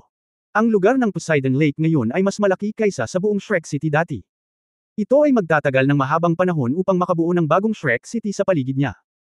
Siguro ang ating henerasyon wala sa kanila ang matatapos, ngunit naniniwala kami na sa malapit na hinaharap, ang pagtatayo ay magiging matagumpay, at tiyak na ito ay magiging mas mahusay kaysa sa nakaraang Shrek City. Tumango si Yuan and Zenshan, kung gayon dahil napakalaki nitong lugar, iniisip ko kung maaari ba tayong magbenta ng isang piraso ng lupa. Siyempre, mas maganda kung itatayo natin ito ng libre. Ang sinabi niya ay tila random, ngunit sa sandaling sinabi niya ito, lahat ng naroroon, kasama si Erming sa likod niya, ay hindi maiwasang makaramdam ng kaunting pagkatulala. Dad, anong ibig mong sabihin? Tumingin si Yuan and Tiandang sa kanyang ama na may pagdududa. Matalim na tiningnan ni Yuan and Zenshan ang kanyang anak, hindi lang ikaw ang gustong maging isang 4-character battle armor master. Ang pamilya ay nasa isang ligtas na sulok sa loob ng maraming taon, at nakaupo ka sa balon upang pagmasdan ang langit. Napakalaki ng mundo, oras na para lumabas. Magbago. Noong nakaraan, marahil ay wala akong lakas ng loob at nakatatanda, ngunit wala akong dapat ipag-alala ngayon, tulad ng senior, ngunit wala akong dapat ipag-alala ngayon. Sumasang-ayon si Ming, balak kong ilipat ang pamilya. Naniniwala ako na wala nang mas angkop para sa atin ang kasaysayan ng bagong konstruksyon. Pagkasabi noon, tumingin ulit siya kay Tang Wulan, Tang Sect Master, hindi namin gugustuhin na walang kabuluhan ang iyong lugar. Bagamat ang pamilya ay hindi gaanong nakakatipid, ang aming pamilya ay pinakamahusay na kontrolin ang elemento ng lupa at paghuhukay. Ang hukay na ito ay tiyak na mas mabilis kaysa sa mga ordinaryong tao, at ang soul guiding machinery ay malayong may kumpara. Naniniwala ako na malaki ang maitutulong nito sa pagtatayo ng Shrek Academy. Sa sandaling ito, si Tang Wulan ay itinuturing na ganap na nag-react, at hindi sinasadyang nilunok ang kanyang laway, Senyor, seryoso ka ba dito? Noong una, 1 o 2 guro lang ang gusto niyang dukutin pabalik, ngunit hindi niya inaasahan na ito ay talagang magdadala sa mga tao sa palayok. Mayroon bang mas kahanga-hanga kaysa dito?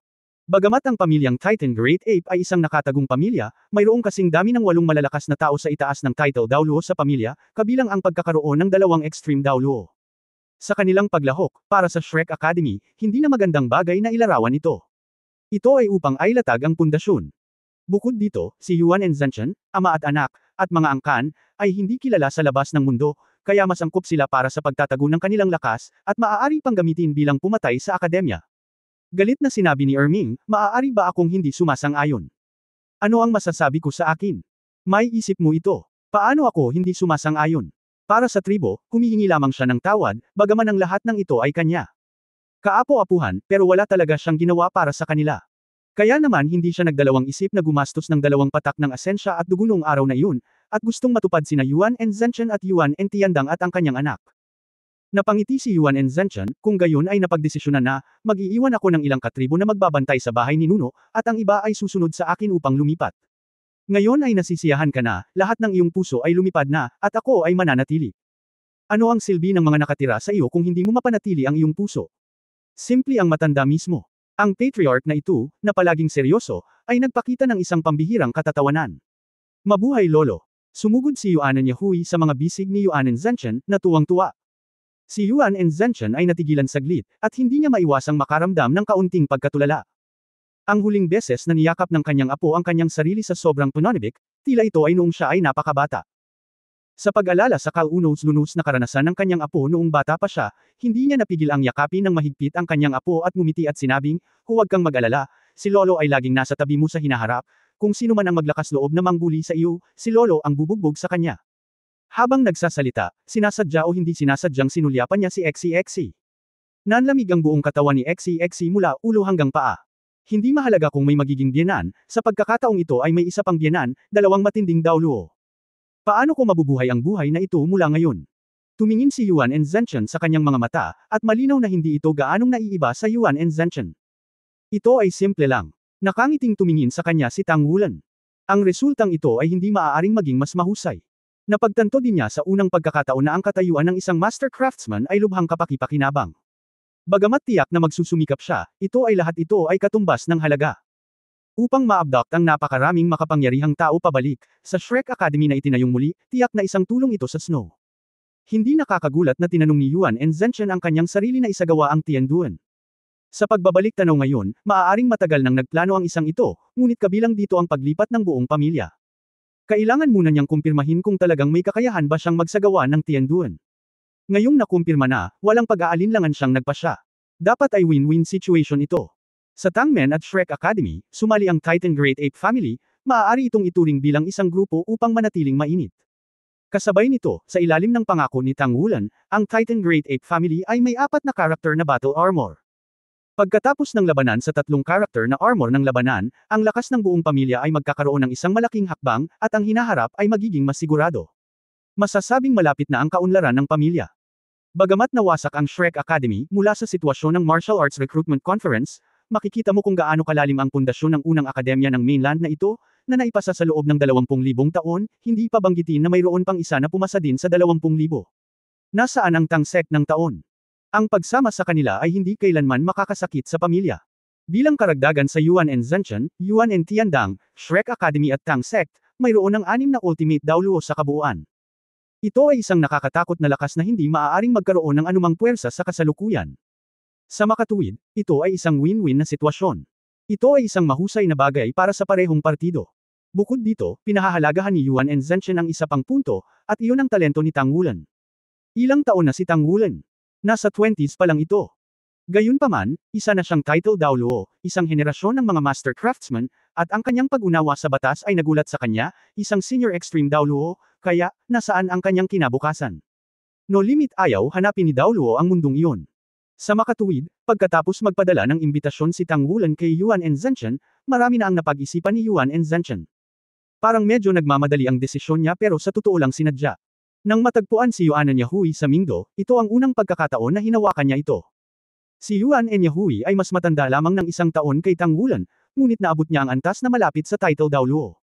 Ito ay isang bagay na hindi niya magagawa, at hindi rin magawa ni Yuan and Tiandang.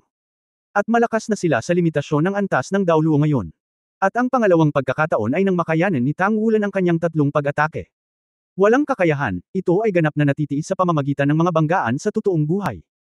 Ang gayong batang-bata ay nakayanan ang napakalakas na pag-atake gaya ni Xing Daoluo mismo, na nagpabaligtad sa impresyon ni Yuan and Zhenchen sa daigdig ng Panginoon ng Espiritu ngayon.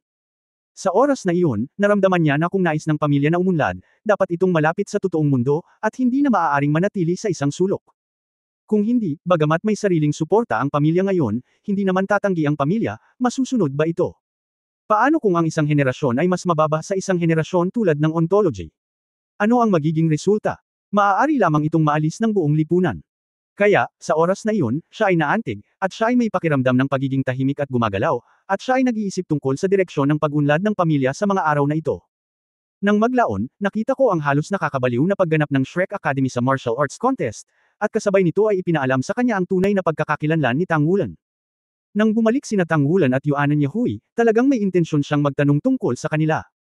Tulad ng sinasabi, ang pagpapadala ng uling sa nyebe ay palaging mas mahusay kaysa sa pag-icing sa cake, at ngayon ay muling itinatayo ang Shrek Academy, at ito rin ang panahon kung kailan ang suporta ay higit na kailangan. Talagang ito na ang pinakamagandang oras para tumayo sa oras na ito. Alam mo, ang Shrek City ay tinawag na paraiso sa lupa. Walang puwersa ang pinapayagan sa Shrek City, at walang pagtatalo. Bagamat sa huli ay napatunayan na ang Shrek City ay hindi ganap na ligtas, ngunit dahil dito, ang muling itinayong Shrek City ay tiyak na magiging mas malusog kaysa dati. Mukhang nasira ng husto ang lakas ng Shrek Academy, ngunit hindi lang ito ang suporta ng 4 na Extreme Daoluo. Mula sa mga kabataan ng henerasyon ni Tang Wulan, nakikita rin ni Yuan and Zhenchen ang pag-asa at malaking potensyal. Walang alinlangan na hanggat ang henerasyong ito ng mga kabataan ay maaaring lumaki, tiyak na muling babangon ang Shrek Academy, at higit pa kaysa dati. Ang ganitong uri ng himala na Tang Sect ay minsang naganap. Ang pinuno ng henerasyong iyon ay ang lumikha ng Spirit Spreading Pagoda, at isa rin siya sa 7 Shrek Monsters ng henerasyong iyon. Mas malala ba ang henerasyong ito ng Shrek 7 Monsters kaysa sa 2 pinakasikat na Shrek 7 Monsters sa kasaysayan? Hindi masama ang katatakutan, tama. Nakaramdam ng takot si Yuan and Zhenchen nang tingnan niya ang potensyal ng lupa na taglay ni Tang Wulan. Ngayon, pagkatapos niyang panuorin ang pakikipaglaban niya kina Yuan and Yahui at Xe, pinalakas niya ang kanyang pag-iisip. Lumaki si Tang Wulan ng napakabilis na halos malampasan niya ang kanyang kaalaman sa paglilinang ng master ng kaluluwa. At sa sandaling ito, ipinakita ni Tang Wulan na gusto niyang anyayahan si Yuan and Zhenchen na magturo sa akademya, at si Yuan and Zhenchen ay natukso sa oras na iyon. Sa katunayan, kahit na walang tukso ng battle armor, mayroon siyang ideyang ito, hindi pa banggitin na may mga magagandang bagay tulad ng 3-character battle armor at 4-character battle armor. Natawa na si Yuan and Zenshan sa kanyang puso. Kung tungkol sa posibilidad na harapin ang spirit spreading pagoda sa hinaharap, hindi siya nag-aalala. Para sa isang malakas na tao na umabot sa antas ng Mala-Diyos, ano ang kailangang ikabahala? Nandito pa rin ang mga ninuno, at ang hitsura ni Erming ay talagang nabigla sa kanya, at nang tulungan siya ni Erming na bumangon sa isang Mala-Diyosan at tinulungan si Yuan and Tiandang na humakbang din sa threshold ng limit Daoluo, alam niya na ang matandang ninuno na ito ay hindi ito maaaring pekain. At nakikita rin niya na kahit na siya ay isang inapo ng matandang ninuno, ang matandang ninuno na ito ay may ibang-iba na ugali kay Tang Wulan. Ito ay isang ganap na pagtitiwala, at mayroon ding isang mahinang pakiramdam ng paggalang. Ang pakiramdam na ito ay kakaiba, ngunit pinatunayan din ito ang kanyang kaalaman tungkol kay Tang Wulan. Ang batang ito ay hindi simple, napaka-hindi simple. Pagkatapos ng maingat na pagsasaalang-alang, kasama ng lakas ng Tian Forging ni Tang Wulan, gumawa si Yuan and Zenshan ng isang mapagpasyang desisyon. Dahil gusto mong magbenta ng maayos, ibenta mo ito ng maigi, nang walang pag-aalinlangan. Pagkatapos magdagdag ng alak, bumalik sa liwanag, at muling buksan ang piging, muling uminom ng alak, maging si Tang Wulan ay uminom pa ng ilang baso ng tononibik. Hanggang sa hating gabi, natapos ang piging na ito para sa host at host. Si XCXC ay dinala pabalik ni Yuanan Yahui. Oo, ang taong ito ay uminom ng labis. Walang paraan upang hindi uminom ng labis. Nakikita ni XCXC na kung hindi siya magkukusa sa pag-inom, hindi siya pababayaan ng matandang asawa, kaya mas madali niya itong inumin, kumuha ng ilang malalaking tasa, at diretsyong ibuhos ang sarili, para makainom pa rin siya. Reputasyon. Bitbit si XCXC pabalik sa tinitirhan, inilagay siya ni Yuanan Yahui sa kama, inaalala ang paraan ng pag-target ng kanyang ama kay XCXC sa mesa ng alak ngayon. Kasabay ng pagiging nakakatawa, hindi niya maiwasang makaramdam ng init sa kanyang puso. Nanay, maganda sana kung buhay ka pa. Magugustuhan mo si XCXC, kung nandyan ka siguradong pipigilan mo si Dad. Nanay, sobrang miss na kita. Pero huwag kang mag-alala, hindi na ako malulungkot. Nandyan pa rin ang dalawang pinakamahalagang lalaki sa buhay ko. Aalagaan ko sila at magiging masaya. Naniniwala akong nasa ibang mundo ka. Sana maging masaya ako. Ang kanyang mga mata ay naging napakaliwanag, at ang buhol sa kanyang puso sa paglipas ng mga taon ay sa wakas ay nalutas sa sandaling ito. Puno ng damdamin ang puso ko, na antig pa. Pagbalik sa kanyang silid, bihira siyang hindi nagmumuni-muni, ngunit humiga sa kama, hinayla ang kubrekama, hindi hinubad ang mga kurtina, naligo na lamang sa liwanag ng buwan, pumikit, at hinayaan ang kanyang mahahabang pilikmata na nakadikit sa kanyang mga talukap.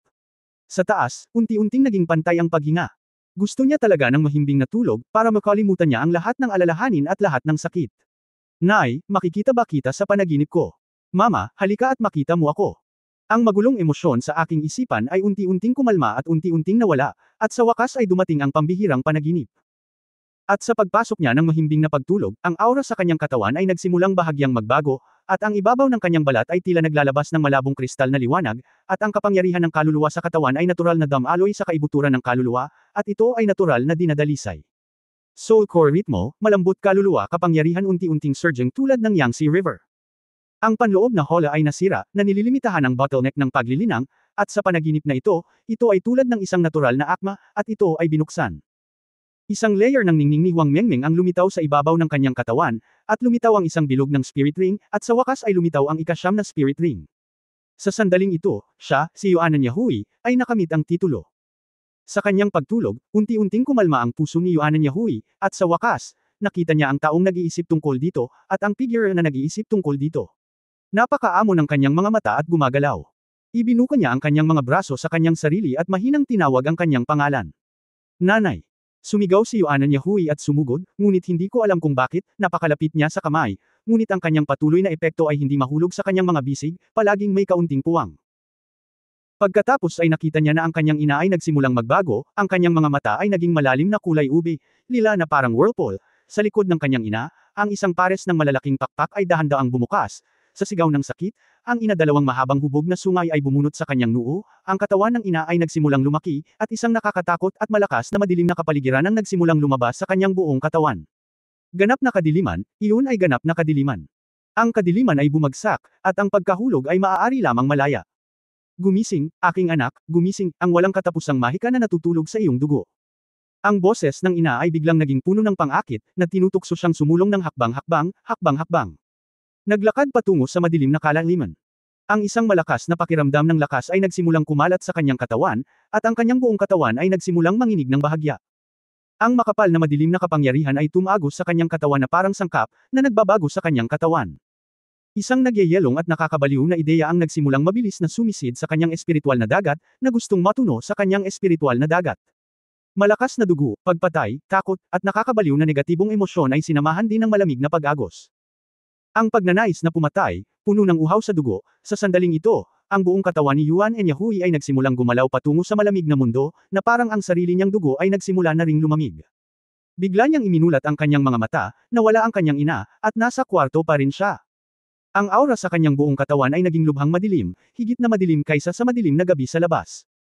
Sa malalim na lilang mga mata, may malabong lilang halo na umaagos palabas, at ang mas nakakatakot ay may hininga ng kamatayan na puno ng kamatayan sa kanyang buong katawan.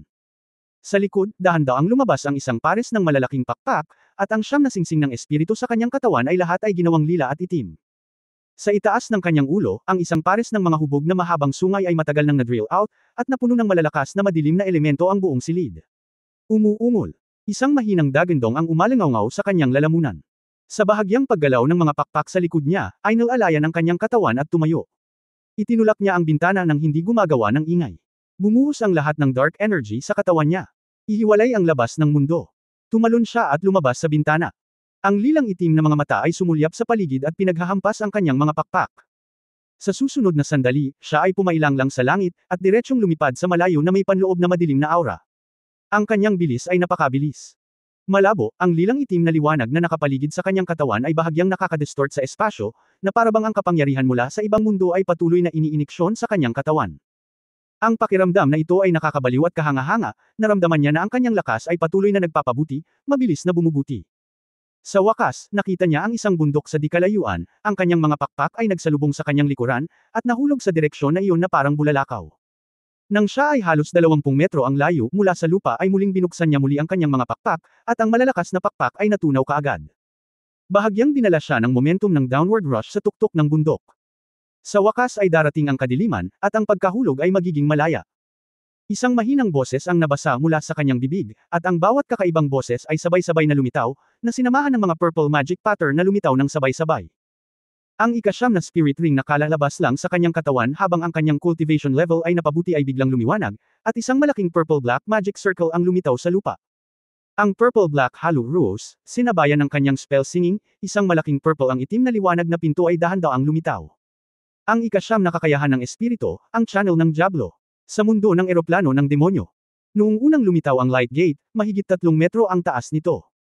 Habang unti-unti itong tumigas, unti-unting lumawak ang light gate, at sa isang kisap mata ito ay naging isang malaking liwanag na may taas na 20 metro at 15 metro ang lapad. Pinto.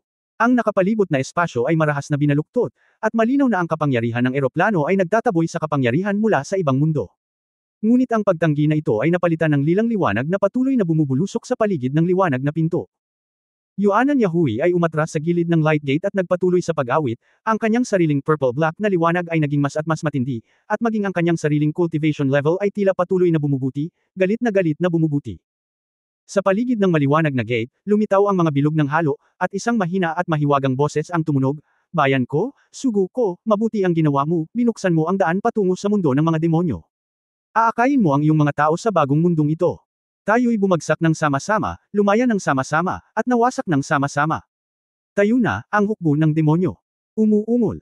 Yuan Enyahui ay umungal sa langit, ang kanyang katawan ay nagsimulang mamaga, at sa isang iglap, ito ay naging isang malaking demonyo na may taas na 10 metro ngunit katulad ng dati. Sa ibabaw ng mga pakpak sa likod niya, lumitaw din ang mga kaliskis ng purple gold, na nagpapakita ng pambihirang dugo ng demonyo. Bilang isang monarko, binibigyan kita ng royal purple at gold bloodline para papurihan ang iyong mga merito. Ang lahat ng enerhiyang natupok sa buhay ay magiging bahagi mo. Kapag nasakop natin ang mundong ito, ikaw ang magiging hari ng mundong ito sa ngalan ko. Ang purple golden brilliance sa katawan ni Yuan Enyahui ay naging mas matindi, at ang purple golden streamer ay patuloy na nagmadaling lumabas mula sa light gate, bumuhos sa kanya, na nagpatuwid ng kanyang aura. Ang mga mata ni Yuan Enyahui ay naging purple gold sa sandaling ito, at kasabay ng pag-wave ng kanyang mga kamay, ang liwanag na pinto sa kanyang harapan ay kumikinang ng maliwanag, at pagkatapos ay biglang nag-imagine, dalawa pang magagaan na pinto ang naka-extend sa magkabilang gilid. Na may mga pakpak na pumapapak sa likod niya, si Yuan Enyahui ay nasuspine sa hangin. Habang ang purple golden na liwanag na bumubuhos sa kanyang katawan ay dumarami, muli niyang pinalawak ang guwangmen. At sa tuwing lumalawak siya, medyo hihina ang purple golden light sa katawan niya. Malinaw, ang purple golden na enerhiya ay hindi lamang nagpapahusay sa kanyang lakas, ngunit nag-i-inject din ng mas maraming enerhiya at lumilikha ng mas maraming demonyong channel. Hindi ito huminto hanggang sa tumaas ang bilang ng mga light gate sa siyam, at isang malalim na dagandong ang patuloy na bumubulusok mula sa light gate. Halika, aking demonyong legion. Ang unang lumabas mula sa light gate ay isang parang leon na impyerno. Ang mga hellhounds na ito ay lubhang mabangis. Ang ulo ay mas malaki pa sa buong katawan, ang bibig ay malaki, at ang bibig ay nakabuka. Malalantad ang mga ngipin na parang matatalas na talam, at kukurap ang malamig na liwanag, na parabang dinudurog nito ang buong mundo. Sa siyam na pintuan ng impyerno, libu-libong hellhounds ang tumalsik sa ilang sandali. Sa likod ng mga hellhounds, may malalaking demonyong lalaki. Ang dahilan kung bakit sila sinasabing mga demonyo ay dahil sila ay nakatayong matuwid na parang tao. Naglalakad, ngunit ang mga demonyong ito ay may 4 na braso at mga 2.5 metro ang taas. Ang kanilang mga kalamnan ay mambak at puno ng kaliskis. Kulay lila at itim ang kanilang balat. Ang iba ay may isang mata, at ang iba ay may 2 mata. Pumila sila at naglakad palabas ng light gate.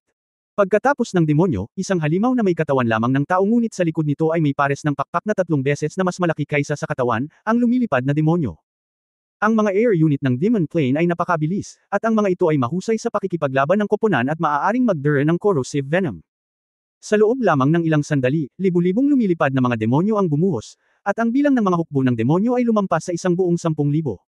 Sa oras na ito, ang siyam na ilaw na pinto ay nagsimulang maging medyo hindi matatag. Ang demonyong channel ay nagmula sa ibang eroplano, at natural na tinataboy ng orihinal na eroplano. Sa sandaling ito, siyam na malalaking figure ang lumitaw sa light gate. Sa sandaling lumitaw sila, ay nalalayan nila ang liwanag na tarangkahan gamit ang kanilang mga braso, at ang buong katawan ay puno ng kulay ube at gininto ang liwanag, na iniksyon sa liwanag na tarangkahan. Para patatagin muli ang light gate. Ang kanilang hitsura ay medyo katulad ni Yuanan Yahui pagkatapos ng pagbabago, ang malaking Diablo, ang tunay na powerhouse ng demonyong eroplano. Ang bawat dakilang demonyo ay higit sa 10 metro ang taas, na may malalaking pakpak sa likod at mahabang hubog na mga sungay sa tuktok ng kanyang ulo. Ang kanyang mukha ay kahindik-hindik, ngunit siya ay nagpapalabas ng isang lubhang nakakatakot na kapaligiran ng kadiliman. Nang mag-stabilize ang light gate, mas maraming demonyong nilalang ang sumugod mula rito. Sunod-sunod na bumuhos ang ilang maliliit at puting demonyo. Huwag maliitin ang mga ito. Sila ay mga spellcaster sa mundo ng demonyo at magaling sa kanila. Immobilize ang dark energy at gumawa ng iba't ibang negatibong spell. Pagkatapos ng munting demonyo, isang demonyong parang kambing na may maitim na paa at apoy ang sumugod palabas. Sila ay matibay at puno ng apoy, at ang maliliit na demonyo ay tumalon sa kanilang mga likod. Ito ang Nightmare Shofar Demon, isang demonyo na napakabilis at inaatake ng mabangis na apoy. Ang mga maliliit na demonyo ay makapangyarihan sa mga spell, ngunit sila ay mabagal at mahina sa depensa, kaya natural nilang madaragdagan ang kanilang lakas. Ang hukbo ng demonyo ay karaniwang nakakuha ng hugi sa oras na ito, ngunit mas maraming numero ang patuloy na bumubulusok. Ang banayad na pintuang bayan ay naging higit at higit na ilusyon, at ang siyam na malalaking demonyo ay malamang na hindi mapanatili. Sa sandaling ito, isang napakalakas na dagandong ang tumunog, at ang siyam na pintuan ng demonyo ay biglang nagsanib sa isang malaking liwanag na tarangkahan, at pagkatapos, isang matangkad at nakakatakot na pag-iral ang lumitaw. Siya ay higit sa 30 metro ang taas, at ang kanyang buong katawan ay natatakpan ng lilang gintong kaliskis. Sa tuktok ng kanyang ulo, mayroon siyang isang pares ng mahabang sungay na 3 metro ang haba, ngunit ang kanyang hitsura ay halos kapareho ng tao.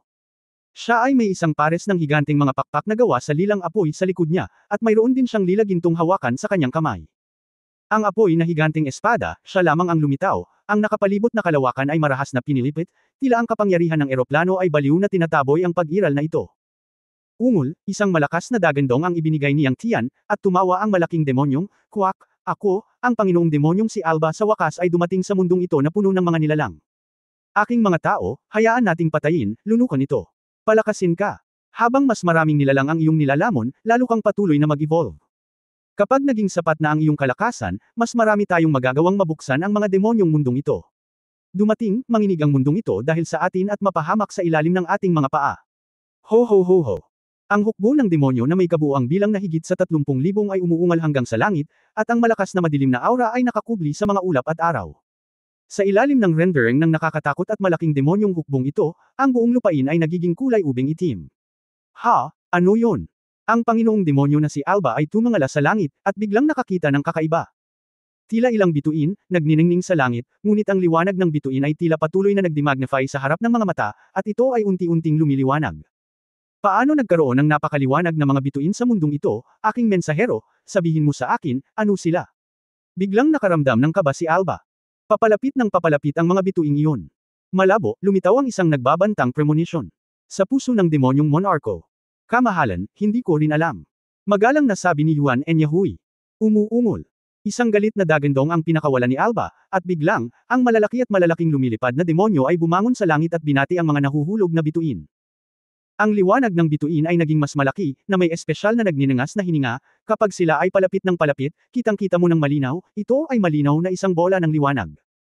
Ang purong light elemental na aura ang pinaka-nakakainis sa mga demonyo. Nang walang utos ni Alba, ang lumilipad na demonyo ay naglabas na ng laso na galit patungo sa mga light orbs na iyon. Boom, boom, boom, isang kabuuang 7 bola ng liwanag ang sumabog halos kaagad. Ang gabi na orihinal na itim bilang tinta ay biglang naging liwanag ng araw sa sandaling ito. Oh! Ang hiyawan ay umalingaw-ngaw sa hukbo ng demonyo, at ang nakakatakot na elemento ng liwanag ay naging isang malaking shower ng liwanag at umulan mula sa kalangitan. Ang lahat ng ito ay biglang nangyari, at ang liwanag na elemento ay masyadong malakas. Para sa isang oras, ang kadiliman ay tila nawala sa lupa, at hindi mabilang na mga demonyong nilalang ang nag-hysterically sa sandaling ito. Naramdaman lang nila ang sarili nilang dark energy. Dahil sa baliw na dalisay, ang ilang mahihinang demonyo, mga impyernong aso, ang kanilang mga katawan ay natunaw pa sa nakakatakot na ulan ng liwanag na ito. 8-level fixed mounted soul guided shell, sagradong kaluwalhatian. Roar, galit si Alba. Ang makapangyarihang demonyong Monarco ay biglang itinaas ang apoy na higanteng espada sa kanyang kamay. Ang higanteng espada ay nag-volley, at ang isang malaking purple gold na apoy ay sumambulat kaagad, na naging isang dagat ng apoy, na nakaharap sa gitna ng hangin. Banayad na ulan. Ang 9 na malalaking demonyo na sumusunod sa kanya ay lahat ay humawak ng apoy na higanteng mga espada sa kanilang mga kamay. Ang apoy ng demonyo ay nagugat sa isang agos at tumaas sa kalangitan, lumalaban sa maraming liwanag at ulan. Ngunit sa sandaling ito, isang kakaibang sigaw ang narinig. Ang alulong ay napakatalam, na nagbibigay sa mga tao ng hindi maipaliwanag na panginginig. Ang nakakatusok na tunog ng hiyawan ay nagdulot din ng pagsabog ng hangin na tumagos sa sound barrier. Ano iyon? Bago pa makapag-react ang demonyong Panginoon na si Alba, ang kulay ubi na apoy na kanyang inisplay ay parang tinusok na bola, na gumagawa ng poof, may pumasok mula sa apoy at direktang bumulusok sa lupa. Ang lokasyon ay napapalibutan ng maliliit na demonyo at bangungot na mga shofar. Ang maliliit na demonyo sa paligid ay tumingin sa ilalim ng hindi malay, tinitingnan ang bagay na bumulusok sa lupa ng napaka-curious.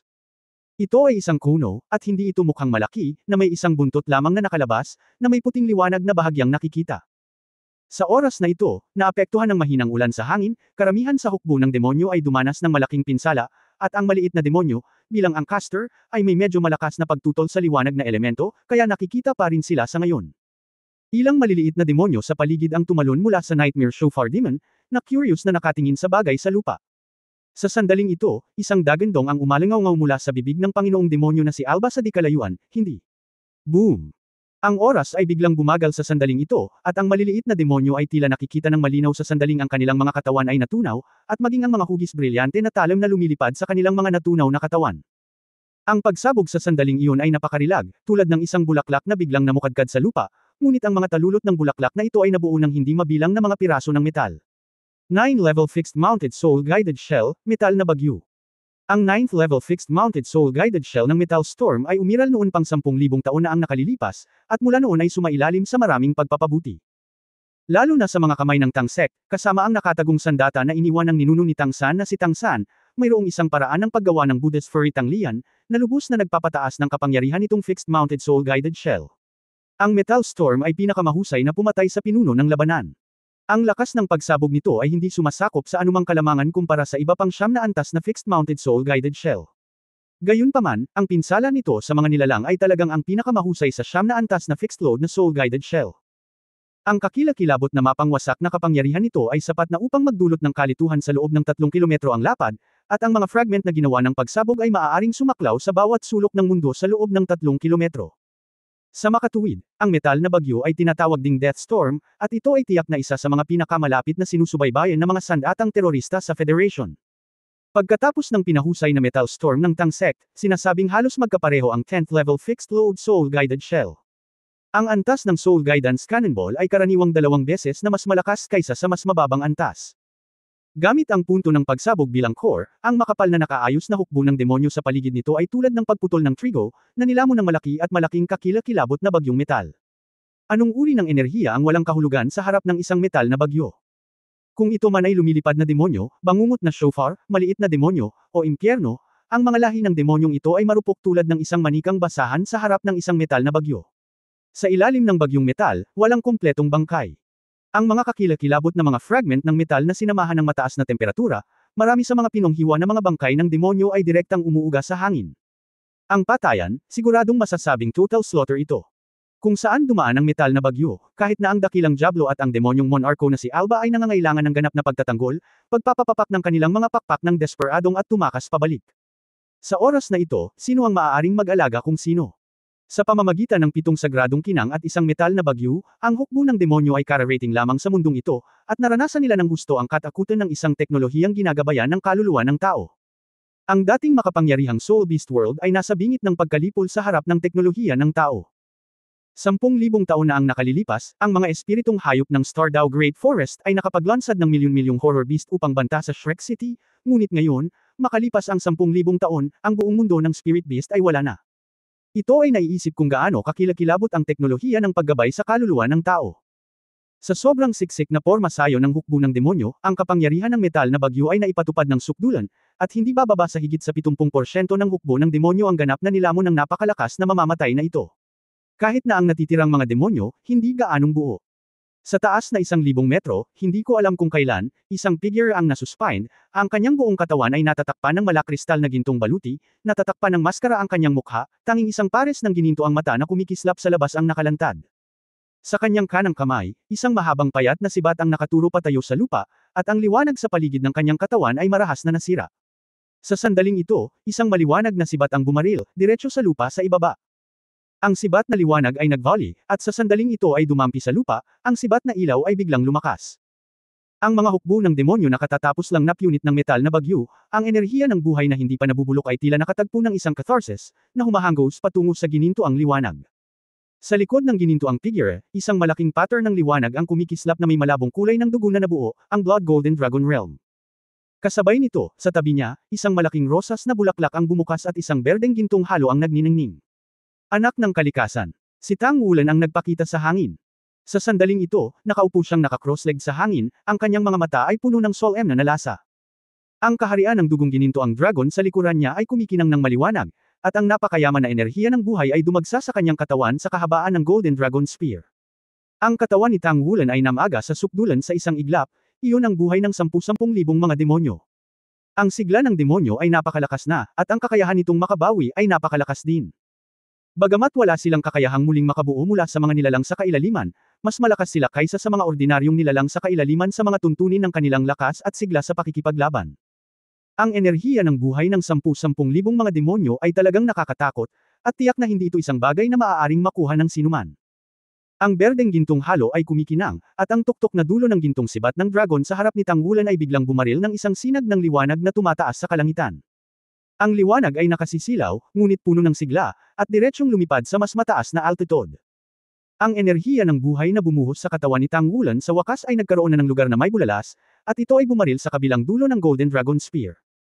Sa sandaling ito, siya ay tulad ng isang filter, sinasala ang enerhiya ng buhay na dumadaloy mula sa ibaba sa kanyang katawan, at pagkatapos ay bumubulusok sa kalangitan.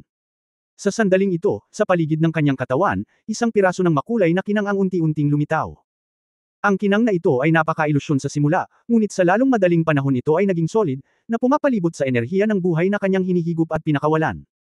Hayaang tumagas ang enerhiya ng buhay na ito ng kaunti. Pabor sa eroplano. Kahit na ang Plain Lord ng Daoluo Continent ay walang tunay na katawan, mauunawaan ng subconscious nito na lahat ng ginagawa ngayon ni Tang Wulan ay para sa eroplano. Sa oras na ito, sa lupa, pagkatapos ng nakakatakot na binyag na ito, ang hukbo ng demonyo, na napakalakas sa sandaling ito, ay nagkapira-piraso na. Ang 9 na dakilang demonyo sa paligid ng Panginoong demonyo na si Alba ay halos nasugatan, ang pinakamalubha, kahit kalahati ng kanyang katawan ay napunit ng metal na bagyo. Ngunit gayunpaman, siya ay buhay pa rin, at ang kanyang sirang katawan ay mabilis na bumabawi, na nagpapakita ng malakas na sigla ng mga demonyo. Umuungol. Bakit, ano iyon? Angle na galit si Alba, ngunit sa dagandong na ito, naroon din ang matinding takot. Grabe, grabe ang mundo ng mga tao. Hindi pa rin niya naiisip kung paanong biglang madudurog ang kanyang mga nasasakupan, kaya ang makapangyarihang hukbo ng demonyo ay tuluyang nawasak sa isang iglap. Anong klaseng kapangyarihan ito? Tumingala siya sa langit, nakita niya si Tang Wulan na lumulutang sa hangin. Walang duda na ang lahat ng nangyari ay may kaugnayan sa taong ito, at ano ang ginagawa niya. Talagang nilalamon niya ang sigla ng mga dakilang demonyo. Ang buhay ng lahat ng mga demonyo ay pag-aari ng Monarco. Galit na galit si Alba na halos mabaliw. Hinampas niya ang mga pakpak ng apoy sa likod niya, at dumiretso sa Tang Wulan sa ere. Ngunit sa sandaling ito, sa himpapawid, isang mar-angle na figure ang biglang bumagsak sa hangin ng walang babala. Parang pinutol niya ang espasyo at humarap sa harap ni Alba. Ang kalaban mo, ako. Sa mahinang dagandong, bumangga ang malaking figure at bumangga sa apoy na higanti ni Alba. Rumble. Dumagundong ang dumadagandong na dagandong. Bumagsak si Alba mula sa langit at bumagsak muli sa lupa. At ang kanyang kalaban ay napatalbog pabalik sa ere, na nagpapakita ng nakakatakot na figure na wala man lang sa ilalim niya. Ang maitim na katawan ay nagpapalabas ng ligaw na enerhiyang nangingibabaw, at ang matipunong figure na nakatayo ay ang Titan Great Ape, si Ermine. Lumitaw din sa paligid ang isang grupo ng mga figure. Tahimik silang lumitaw, ngunit hindi sila nag-atubili na maglunsad ng isang pagpatay mula sa labas, pinapatay ang mga demonyo na nananatili pa rin. Yan ang pinakamalakas sa daan-daang Titans at Great Apes, matagal na nilang hinihintay. Habang ang tinatawag na kaaway ay nakakatugon sa labis na paninibugho. Noon, dahil sa pagbubukas ng Devil Channel kaya nawalan sila ng napakaraming kamag-anak.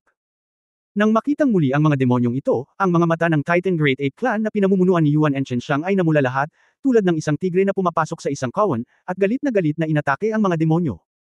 Sa likod ng mga dakilang demonyo, dalawang figure ang lumitaw, ang malungkot na mukha ni Yuan Enshenxiang, at ang mga mata ni Yuan Tiandang ay tila may apoy na dumudura palabas. Bilang karagdagan sa Erming sa himpapawid, ang tatlong matinding Daoluo-level surging weather forces ay ganap na nakalok ang demonyong monarch na si Alba at ang siyam na dakilang demonyo. Gaya ng sinabi ni Erming, ang Demon Plane ay hindi kasing lakas ng Daoluo Continent Plane, at ang mga limitasyon ng God level ay umiiral din sa Demon Plane. Kahit na ang demonyong Panginoon na si Alba ay ang pinakamalakas na sa eroplano ng demonyo, katumbas din siya ng limitasyon sa antas ng Daoluo, kahit na bahagyang mas mababa kaysa kay Erming. Naiintindihan ni Erming Tai ang relasyon sa pagitan ng mga eroplano. Dahil ito ay isang heterogeneous na eroplano, ang pagbubukas ng channel ng eroplano ay tiyak na tatanggihan ng orihinal na eroplano. Dahil ang tinatawag na payat na kamelyo ay mas malaki kaysa sa kabayo, kung gaano kaina ang Daoluo mainland plane ngayon, hindi rin siya mapipigilan ng eroplanong mas mababa kaysa sa kanyang sarili. Ito ay humantong sa katotohanan na imposible para sa Demon Plane na magpadala ng napakaraming makapangyarihang tao. Ito ay medyo mahirap na may hatid ang pagkakaroon ng antas ng Alba. Ang Demon Plane ay walang kakayahan ng Abyss Plane, at ang kamatayan ay maaaring agad na maging enerhiya at bumalik sa Abyss. Para lang dito ang kumpletong plano para sa araw na ito. Ang tungkulin ni Tang Wulan ay hindi upang lumaban, ngunit upang alisin ang enerhiya ng buhay ng mga demonyong legion na ito. Kahit na ang ordinaryong Hellhound ay maaaring katumbas ng kapangyarihang labanan ng isang tao na may tatlong singsing na espiritong master. Ang enerhiya ng buhay ng napakaraming bilang ng mga demonyong legion ay may isip, at ang enerhiya ng buhay ng Daoluo Continent ay ang pinakakulang. Paano nga ba mabibitawan ang ganitong magandang pagkakataon? Gatlang M gatlang M gatlang M gatlang M gatlang M gatlang M gatlang M. For more videos, please like, share and subscribe.